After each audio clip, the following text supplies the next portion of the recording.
Dedolarisasi atau pengurangan ketergantungan terhadap dolar Amerika Serikat dalam transaksi ekonomi dan keuangan internasional menjadi tren yang semakin nyata di berbagai negara. Negara seperti Indonesia dan Cina aktif mendorong penggunaan mata uang lokal dalam perdagangan untuk meningkatkan kedaulatan ekonomi, mengurangi risiko akibat fluktuasi nilai tukar dolar, serta memitigasi dampak kebijakan moneter Amerika Serikat yang seringkali berdampak luas pada ekonomi global. Dedolarisasi bukanlah fenomena baru, tetapi dalam beberapa tahun terakhir semakin mendapat perhatian, terutama karena ketegangan geopolitik dan kebijakan sanksi ekonomi yang diterapkan oleh Samba Asias terhadap beberapa negara.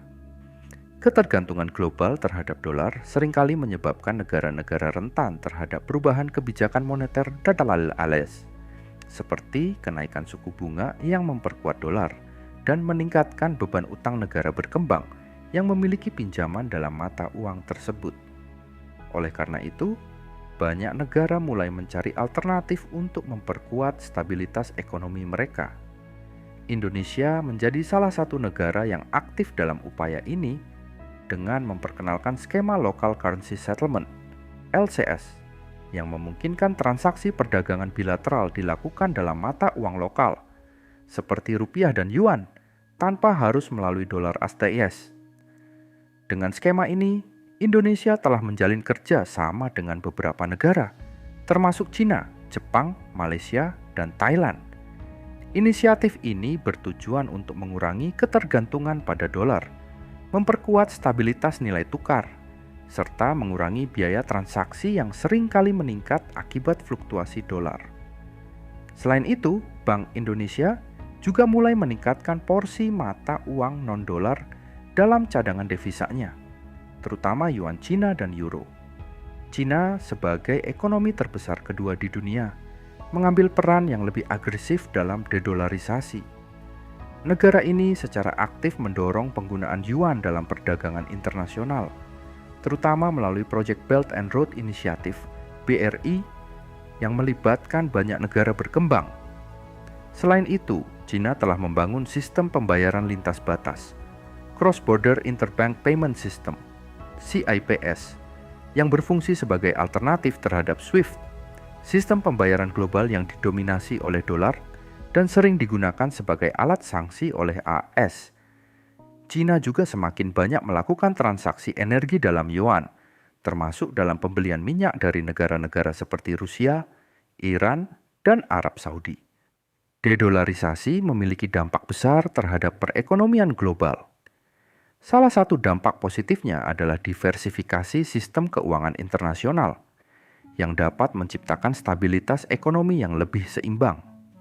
Negara-negara yang mengurangi ketergantungan terhadap dolar juga lebih terlindungi dari dampak kebijakan moneter Amerika Serikat yang sering kali tidak menguntungkan bagi negara berkembang. Selain itu, penggunaan mata uang lokal dalam perdagangan dapat mengurangi volatilitas nilai tukar serta memperkuat perekonomian domestik. Namun, ada juga tantangan dalam proses ini. Salah satunya adalah kepercayaan terhadap mata uang lokal. Banyak negara masih lebih percaya pada dolar sebagai mata uang yang stabil dibandingkan mata uang nasional mereka sendiri.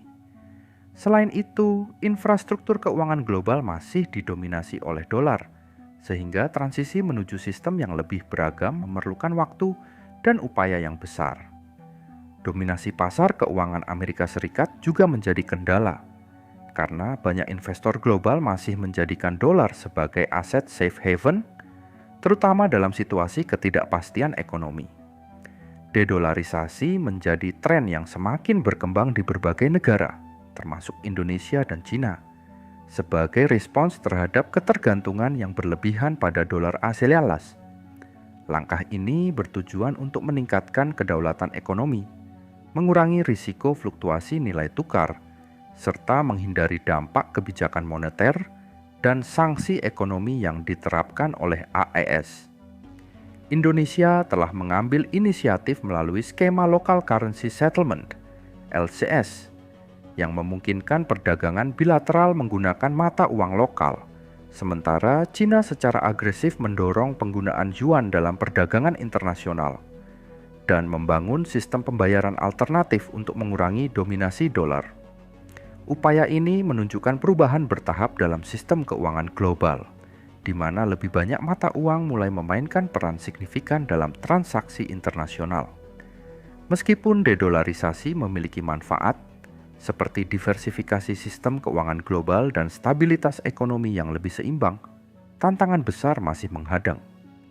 Kepercayaan terhadap mata uang lokal, dominasi pasar keuangan AS, serta infrastruktur keuangan yang masih berorientasi pada dolar menjadi hambatan utama dalam transisi ini. Langkah ini diambil untuk meningkatkan kedaulatan ekonomi, mengurangi risiko akibat fluktuasi nilai tukar dolar, serta menghindari dampak kebijakan moneter AAA yang seringkali memengaruhi stabilitas ekonomi negara lain. Indonesia dan Cina adalah dua negara yang aktif dalam upaya ini. Indonesia melalui skema Local Currency Settlement (LCS) telah mulai menggunakan mata uang lokal dalam perdagangan dengan beberapa negara mitra. Sementara Cina secara agresif mendorong penggunaan yuan dalam transaksi internasional, serta membangun sistem pembayaran alternatif untuk mengurangi dominasi sistem berbasis dolar. Langkah-langkah ini menunjukkan pergeseran bertahap menuju sistem keuangan global yang lebih beragam dan tidak lagi bergantung pada satu mata uang utama. Namun, dedolarisasi bukan tanpa tantangan. Kepercayaan terhadap mata uang lokal masih menjadi kendala bagi banyak negara, terutama dalam transaksi lintas batas yang selama ini lebih mengandalkan dolar Amerika Serikat sebagai standar global. Selain itu, infrastruktur keuangan dunia yang masih didominasi oleh sistem berbasis dolar membuat transisi ini memerlukan waktu dan strategi yang matang. Dominasi pasar keuangan Amerika Serikat juga menjadi faktor yang sulit diabaikan karena banyak investor global masih melihat dolar sebagai aset safe haven dalam menghadapi ketidakpastian ekonomi. Meskipun begitu, tren dedolarisasi tampaknya akan terus berlanjut seiring dengan meningkatnya kerjasama bilateral antar negara dalam penggunaan mata uang lokal. Dalam jangka panjang, perubahan ini dapat menciptakan sistem keuangan global yang lebih seimbang, di mana lebih banyak mata uang memiliki peran signifikan dalam perdagangan dan investasi internasional. Jika tren ini semakin kuat, kita mungkin akan melihat dunia dengan tatanan ekonomi yang lebih multipolar, di mana dominasi dolar AS tidak lagi mutlak, dan negara-negara memiliki lebih banyak pilihan dalam menentukan kebijakan ekonomi mereka sendiri. Namun, dengan semakin banyaknya negara yang mengadopsi strategi ini, dedolarisasi tampaknya akan terus berlanjut. Dalam jangka panjang, perubahan ini dapat menciptakan tatanan ekonomi global yang lebih multipolar, di mana mata uang lain mulai menyaingi dominasi dolar dalam perdagangan dan investasi internasional. Meskipun demikian, tren dedolarisasi tampaknya akan terus berlanjut. Dengan semakin banyaknya negara yang mengadopsi strategi ini, sistem keuangan global mungkin akan berubah secara bertahap, dengan lebih banyak mata uang yang digunakan dalam transaksi internasional.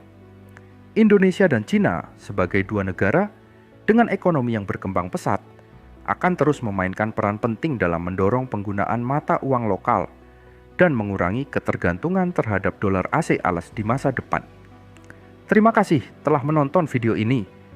Dedolarisasi adalah fenomena yang semakin berkembang dan bisa membawa perubahan besar dalam ekonomi global.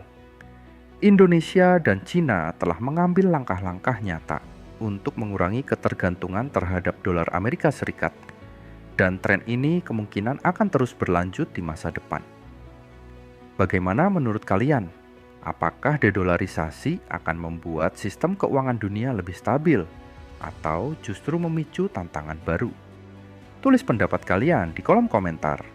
Jangan lupa untuk like video ini jika kalian merasa informasinya bermanfaat, subscribe agar tidak ketinggalan pembahasan menarik lainnya, dan nyalakan lonceng notifikasi supaya selalu update dengan konten terbaru di channel ini. Sampai jumpa di video berikutnya. dan tetap semangat mencari wawasan baru.